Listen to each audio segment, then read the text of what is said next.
Hey everybody, how's it going? So here we have an A1398 15-inch MacBook Pro, and it's randomly kernel panicking. Let's open this thing up and see if it's one of the models that's known for randomly kernel panicking. In an old video, I was showing you how the solder joints on the GPU buck converter on this machine are particularly terrible. Many people get it wrong and they think that reflowing the GPU fixes the problem. Not only are they lowering the lifespan of their GPU by reflowing it and putting it through that heating cycle, but they're not actually fixing the problem long-term of the GPU buck converter.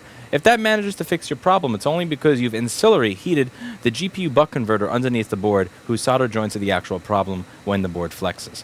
You can tell that Apple understood that this is the problem in their recall program, because what they will do is they will put what looks like a little piece of shoe rubber right on top of that chip, just kind of smash it onto the board, because that's totally going to fix the problem. Let's open this thing up and see if it's that model machine that is known for that failure. Let me turn off this fume extractor because it's really loud. The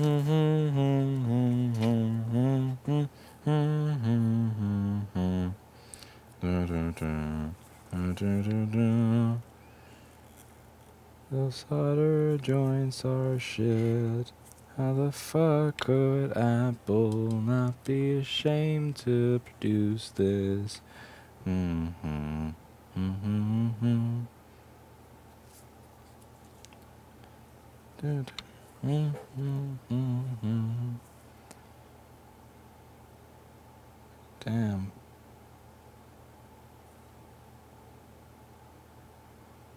Oreo solder is better than this. Look at that third one down over here. It's got a cut on it.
The fourth one from the right on the bottom. Oh man. That's shit. Because you have to keep in mind, when I look at this, just up the exposure here, is that is not water damaged. This is not water damaged. That's just Apple. That's awful. Look at that. It's like self-corroding solder. Again, and when people say that this is all, like, it's planned obsolescence, there's certain things Apple does, like making sure that certain chips are not replaceable and telling the manufacturer not to sell them to anybody else, like with the ISL 9240, where it's obvious that it's intentional. You're purposely making it so that people cannot buy a $5 to $15 chip that's required to fix a $1,500 to $33,000 product. But when it comes to shit like this isn't planned. That's just good old bad manufacturing and stupidity. It would be lovely to be able to credit to Apple malice, but this is just shit design. So let's make those look nice. Those nice self-corroding solder joints. And again, every time I do this, figuring out problems like this, putting in the effort to figure out the problems and then fix it, and then we're charging people hundreds of dollars every single time they come to us with one of these problems. And every single day, I keep saying the same thing. Hey, you may want to reconsider buying this stuff. You may want to reconsider buying this thing.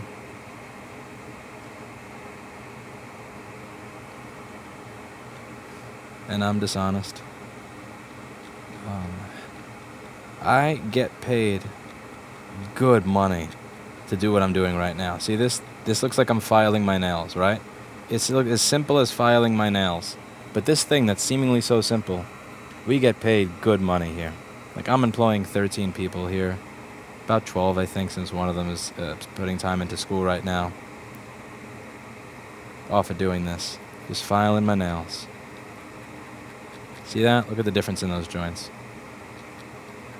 And I'm willing to give up all that money to say, hey, maybe you don't want to give this company any more money. Here's why I don't think you should give them money. Let me demonstrate to you on camera why it is you should not give this company more money. And every day, I come to the YouTube comment section, see 100, 200, 300 comments. You have no integrity. You made this up. You're paid to say bad things about Apple? No, I'm paid to incentivize people to keep buying this shit. Because there's good money in doing this. There's so much good money in doing this. But yeah, so look at the joints on the right and look at the ones in the bottom and the top. So the bottom and the top are the joints that I did. See? Bottom and the top are the joints that I just did. Take a look at what they look like. And then take a look at what the left and the right, which is the before. So left and right are the before joints, top and bottom are the after joints.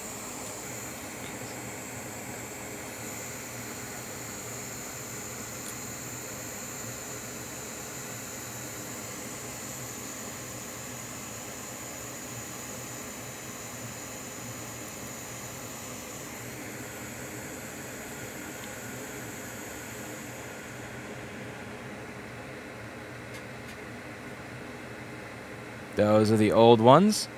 Here you have the new ones. Alright, now we're going to do the other two sides.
Like filing my nails.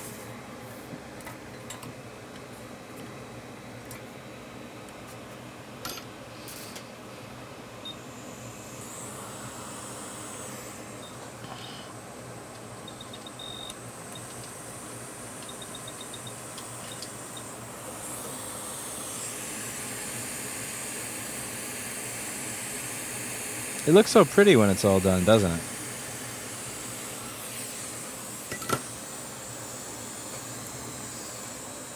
Now we're going to see if we get GPU V-Core when hooked up to a screen. Now all I'm interested in, I just plug in the screen and the charger. I just want to see if I get GPU V-Core. If I get GPU V-Core, I'm a happy boy. Let's see. So let's see what the multimeter gives me. Alright, so 5 volts on there. Screen backlight is 46 volts. I'm probably going to have an image on my screen because the GPU and the screen and all that stuff is on. And we got a blinking question mark folder. So it looks like the issue with this machine was that the GPU buck converter had very bad solder joints. And this is a common issue in this machine because there's no support to keep it level. They added that in the 2013 late model and upwards so that the board would stay level. In 2015, after many years of people complaining, Apple finally recalled this along with some other models, and they covered it for free up until December of 2016. And that time, what they would do, rather than resolder the chip that's coming desoldered from the board, is put a little piece of rubber over it that would smash it into the board, because smashing a chip, just pushing it harder on that little corroded solder joint is going to make it all better. And obviously these things would fail again because you're not supposed to take a chip that's not connected properly and just smash it. You're supposed to actually resolder it properly. This is one of the areas where I become somewhat frustrated when I read the, several hundred comments a day I get saying, this person's making this up, this person is purposely saying this stuff because of an ulterior motive. I think that there is an IQ test evident in some of these accusations that is being failed, which is that every time I do this, I take my little iron, and as easily as is filing my nails, I do zoom, zoom, zoom, zoom. Those 4 zoonks, each of those 4 zoonks is worth about $70 to $100 when it comes to this model and what people are willing to pay to fix it. If I came on here and said, yeah, OS 10 is great. Oh, look at the new features in the new Mac. Oh, those machines are amazing. It's so simplistic. It's beautiful. It's elegant to use. Apple stuff is great. I mean, they're innovative. Of course, they're going to screw things up from time to time. But so does every other company. It would be in my best economic interest to simply brush these things under the rug, because there is just so much money to be made in such a short time period from undoing these design flaws and mistakes. And the more people decide to buy these, the more people that buy these, the more machines there will be where we could literally charge hundreds of dollars to go zoom, zoom, zoom, zoom. But I don't. I try to give you what I believe to be my honest opinion, which is that while there are lots of cheap shit garbage out there, there's also lots of stuff out there that's affordable and really well designed, where they've solved a lot of these issues over 15 years ago and that Apple is still having to this day, whether it's inability to type on a keyboard properly, inability to open it properly, inability to produce any just functional solder joints. It's just basic crap that other companies failed at and solved a long time ago. I tell you the truth. I show you objectively why it failed, and then I give you my opinion and commentary after showing you the failure under the microscope and demonstrating what it is they could have done differently so that it doesn't fail. And I hope that you hold the company responsible and that you stop giving them money. And if you were to stop giving the company money, if you were to listen to my advice, if you were to heed my recommendations, I would not have devices coming in the door that would allow me to employ people like Anel over here or be able to pay rent on a new store. But what do? Do I tell you, no, buy it, it's great, Apple stuff is amazing, or just keep my mouth shut rather than chill? No, I give you my honest, professional opinion. Just a little rant there, and something I want you to really think about when you start questioning people's integrity when their money is made. Their bread and butter is fixing the very device that they are begging you to stop buying and spending money on. That's it for today, and as always, I hope you learned something.